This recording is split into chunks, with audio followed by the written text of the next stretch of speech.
Selam Onlu Usta. Öncelikle yayın hayatınızda başarılar dilerim.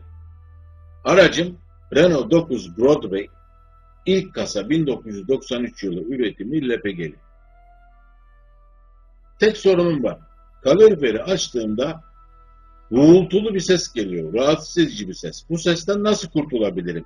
Ve nedeni ne olabilir? İkinci sorumsa bu araçlar zamanında nasıllardı? 1982-83 yılın arabası seçilmiş ve 2.200.000 kilometre yol yaptırıldı diye bir broşür var.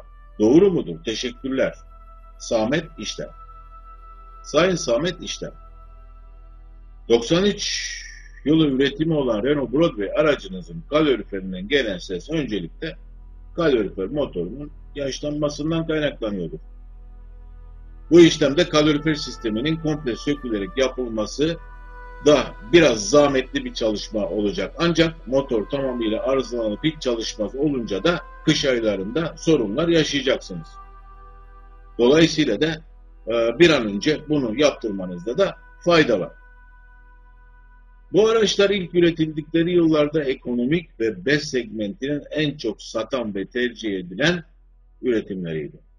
Uzun ömür ve düşük maliyet hedefleriyle gerçekleştirilmişti.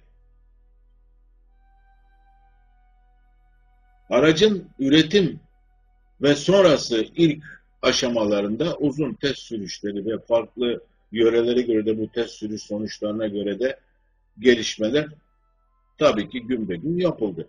Zaten bu yöndeki testler o yıllarda var olmayan bugünkü geniş bilgisayar sistemlerinin yokluğunda hemen hemen tüm üreticilerin başvurduğu bir yol.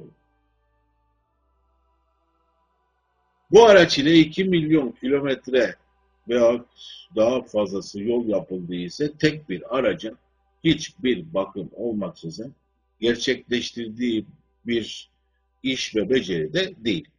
Zaman içinde devamlı yenileme ve gelişmeler ile bu toplam yol test amaçlı yapılmıştır ve bu testler sonucunda da tabii ki araç daha mükemmel hale getirilebilmiştir.